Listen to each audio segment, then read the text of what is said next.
স্বাস্থ্যসেবার নতুন দিগন্ত খুলে দিল ওসমানী মেডিকেল হাসপাতাল, যেখানে নামমাত্র খরচে পাওয়া যাচ্ছে বিশ্বমানের চিকিৎসা। শুধু তাই নয়, সোনার অভাবগ্রস্ত বধির শিশুরাও এখন পাচ্ছে তাদের জীবনের প্রথম সোনার অনুভূতি।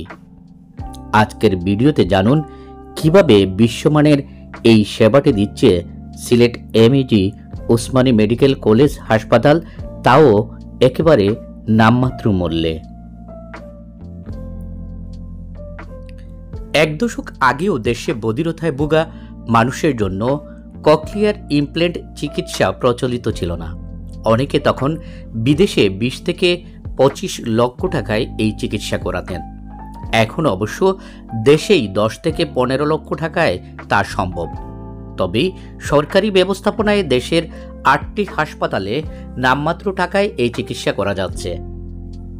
সিলেটে সরকারি ব্যবস্থাপনায় ককলিয়ার ইমপ্ল্যান্ট চিকিৎসা করা হয় এমএজি ওসমানী মেডিকেল কলেজ হাসপাতালে। 2022 সালের 25শে মে থেকে সিলেটে এই চিকিৎসা সেবা শুরু হয়। এর ফলে সিলেটের সম্পূর্ণ শ্রবণ প্রতিবন্ধী বা জন্মগত মুখ ও বধির শিশুরা এখন কানেও শুনছে, কথাও বলছে। সম্প্রতি হাসপাতালের 100তম শিশু হিসেবে 3 বছর 7 মাস বয়সী মুনতাহার কানে ইমপ্ল্যান্ট অস্ত্রোপচার করা হয়। হাসপাতালের নাক, কান ও গলা বিভাগের প্রধান নুরুল হুদা নাইম বলেন, ককলিয়ার ইমপ্ল্যান্ট হচ্ছে একটি আধুনিক প্রযুক্তি সম্পন্ন চিকিৎসা পদ্ধতি।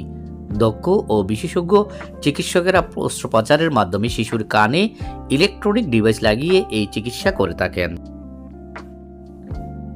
জাতিসংঘের পরিসংখ্যান অনুযায়ী বাংলাদেশে প্রতি বছর গড়ে 2600 শিশু বধির হয়ে জন্ম নেয় উল্লেখ করে চিকিৎসক নুরুল হুদা আরও বলেন, সিলেটে এই চিকিৎসা ব্যবস্থা চালু হওয়ায় জন্ম থেকে কানে না শোনা এবং কথা বলতে না পারা শিশুদের চিকিৎসায় একটা নতুন দিগন্ত উন্মোচিত হয়। চিকিৎসকদের সঙ্গে কথা বলে জানা গেছে, ককলিয়ার ইমপ্ল্যান্ট একটি ইলেকট্রনিক ডিভাইস যা মারাত্মক বা সম্পূর্ণ শ্রবণ প্রতিবন্ধী ব্যক্তিকে শব্দ শুনতে সহায়তা করে। এটা বায়োনিক কান নামেও পরিচিত। এটি অস্ত্রোপচারের মাধ্যমে অন্তঃকর্ণের ককলিয়ায় স্থাপন করা হয়। এর 2টি অংশ, বাইরের অংশে মাইক্রোফোন, স্পিচ প্রসেসর ও ট্রান্সমিটার কয়েল থাকে।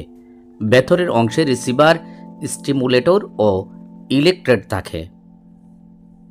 যেভাবে শুরু হয় এই চিকিৎসা কার্যক্রম। ওসমানী হাসপাতালের নাক, কান ও গলা বিভাগের চিকিৎসকেরা জানিয়েছেন, জন্ম থেকে 5 বছর বয়সী যেসব শিশু বধিরতায় ভুগে তাদের ককলিয়ার ইমপ্ল্যান্ট করার প্রয়োজন পড়ে।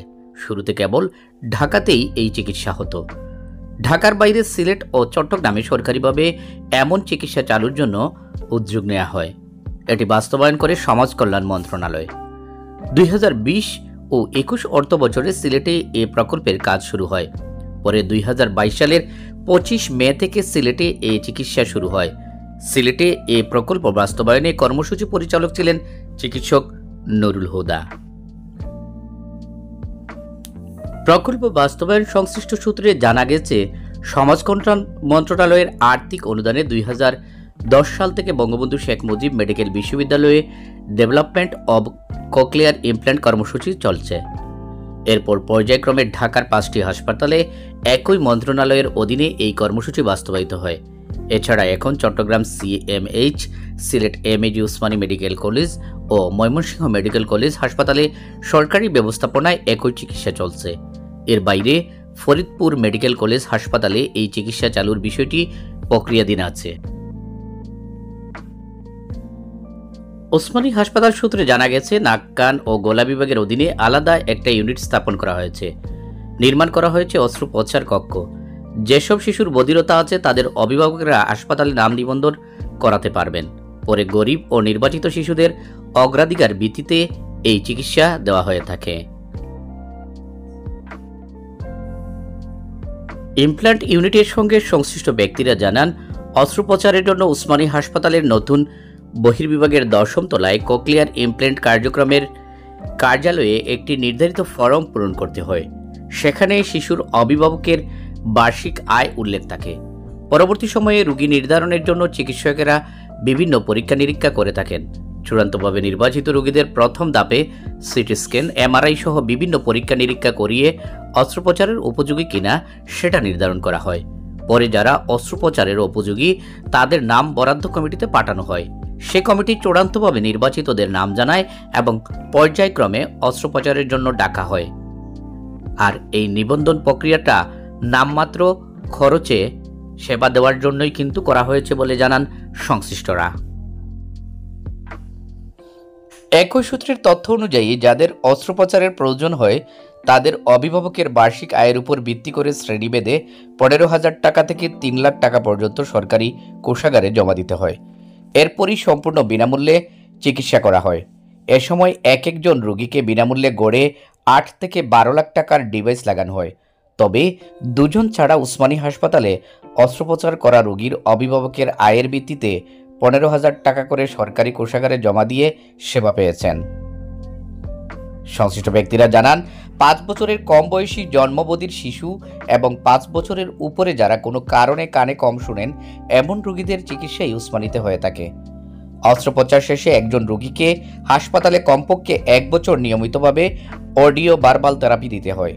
এরপরই মূলত একজন রোগী পরিপূর্ণভাবে শুনতে ও কথা বলতে পারেন। যদিও অস্ত্রোপচারের 1 মাস পর ডিভাইসের সুইচ অন করে দেওয়া হয়, তখন রোগী শুনতে শুরু করেন। উসমানী হাসপাতালের ককলিয়ার ইমপ্ল্যান্টের সঙ্গে যুক্ত চিকিৎসকেরা জানিয়েছেন, সম্প্রতি হাসপাতালের জন্মবধির এক শিশুর কানে ১৭তম ইমপ্ল্যান্ট অস্ত্রোপচার হয়েছে।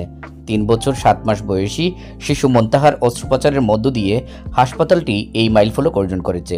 শিশু মুনতাহার বাড়ি মৌলভীবাজারের সদর উপজেলার আজিজগাঁও গ্রামে। তার বাবার নাম মাসুদুর রহমান। সফলভাবে মুনতাহার অস্ত্রোপচারের নেতৃত্ব দেন হাসপাতালের নাক কান গলা ও হেড নেক সার্জারি বিভাগের প্রধান নুরুল হুদা। সার্জারি দলে অন্য চিকিৎসকদের মধ্যে ছিলেন জহিরুল ইসলাম, তরিকুল ইসলাম, টি.এম. এমরান আহমদ, এনামুল ইসলাম, মইনুল ইসলাম, মোহাম্মদ শহীদুল্লাহ প্রমুখ। শিশু আদ্রিকা রায়ের অস্ত্রোপচারের মধ্য দিয়ে উসমানী হাসপাতালে এই চিকিৎসার সূচনা হয়েছিল। সম্প্রতি কথা হয় আদ্রিকার মা সঞ্চিতা রায়ের সঙ্গে। তিনি জানান, এখন তার মেয়ের বয়স 6। গত 14 ডিসেম্বর তারা সপরিবারে ফ্রান্স প্রবাসী হয়েছেন। তার মেয়ে জন্মবধির ছিল, কথাও বলতে পারতো না, কানেও শুনতো না। উসমানী হাসপাতালে সফল চিকিৎসার পর তার মেয়ে কথাও বলছে, কানেও শুনছে। শিশুদের পাশাপাশি প্রাপ্তবয়স্করাও হাসপাতাল থেকে এই সেবা নিয়েছেন। বন্ধুরা, যদি ভিডিওটি ভালো লেগে থাকে তাহলে অবশ্যই লাইক, কমেন্ট এবং শেয়ার করে অন্যদের দেখার সুযোগ করে দিবেন। এবং সেই সাথে একটি অনুরোধ, আপনারা যদি এই চ্যানেলটিতে নতুন হয়ে থাকেন তাহলে অবশ্যই চ্যানেলটি সাবস্ক্রাইব করে পাশে থাকা বেল আইকনটি বাজিয়ে দিবেন।